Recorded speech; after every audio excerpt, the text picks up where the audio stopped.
Welcome, I am Darth Vadad. Join me as I remember things I loved when I was younger and still love today.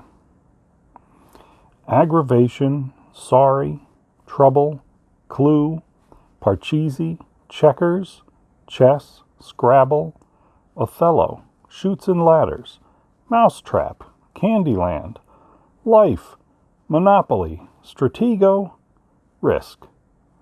As a kid, I played many classic board games, mostly with my family.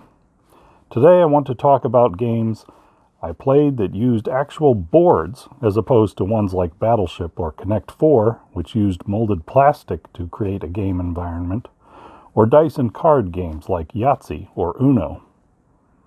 Were you frustrated by the little plastic marbles of a vintage aggravation game? I remember playing this one with my sister and grandmother when I was young. Although there was a 2 to 6 player aggravation, I think we had a 4-player version of the game, which looked like the outline of a plus sign, with diagonal starting spots arrayed between each player's home. Much like Sorry, Trouble, and probably the oldest version of the game, Parcheesi, the objective was to move your pieces onto the path you had to travel to get them home. The aggravation board was pretty simple, a series of holes to hold the marbles and colored designs to show each player's starting and home areas. The biggest problem we had was knocking the marbles out of the holes, which were only as deep as the thin board and didn't do enough to keep the pieces in place if a stray die or flailing child's hand bumped into them. Then again, maybe chasing down those colorful orbs and trying to remember where they belonged was part of the charm. I'm sure us kids tried to convince each other a misplaced marble came from a spot farther along the path than where we really knew it had belonged.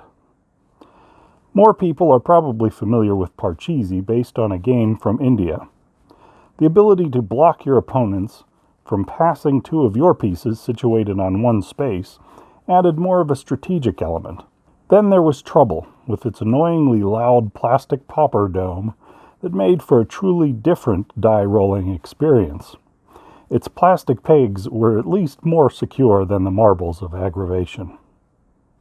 Perhaps the most innovative of this family of games is Sorry. Instead of moving according to a roll of dice, a deck of cards told us how we could move, some of which gave us a choice of options. A fortunate backward 4 could get your pawn from just outside your starting circle to right near your protected home path. Then there was the namesake Sorry card, which lets you move a piece from start to an opponent's space and knock them back to their own start. Added to the chance of knocking someone out by taking their space, or using an 11 card to switch places with an opponent's piece, the game often devolved into a vengeance-filled exercise in an eye for an eye, making the game take much longer than if cooler heads prevailed.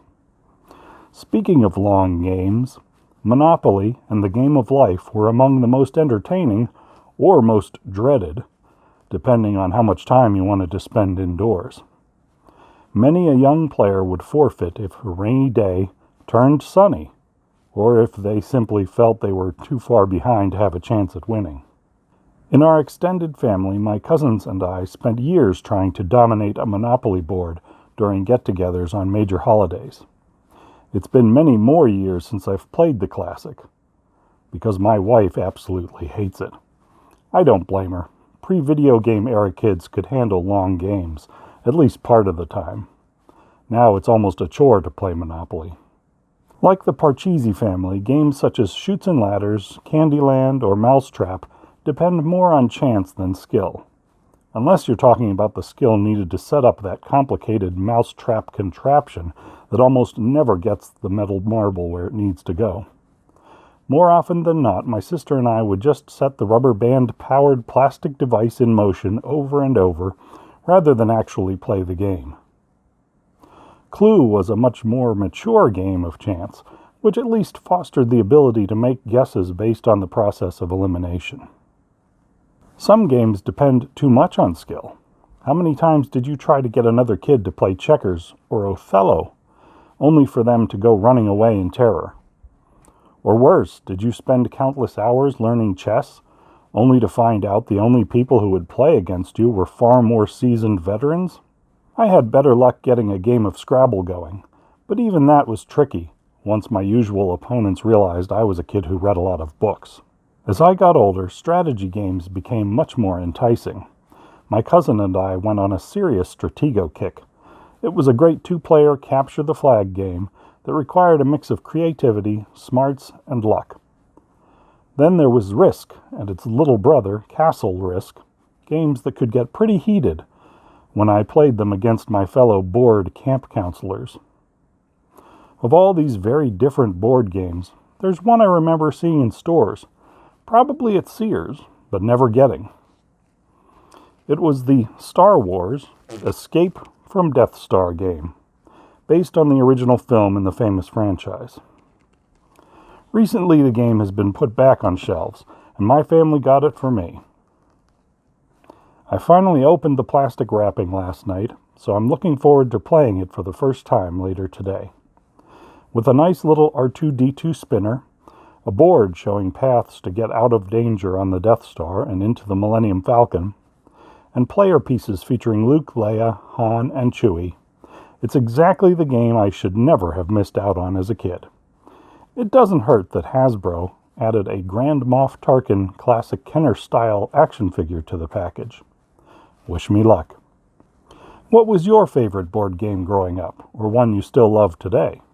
Go ahead and share it in the comments below.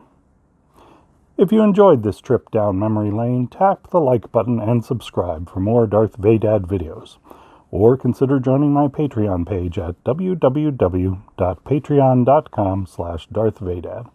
Thanks for watching, and have a great day.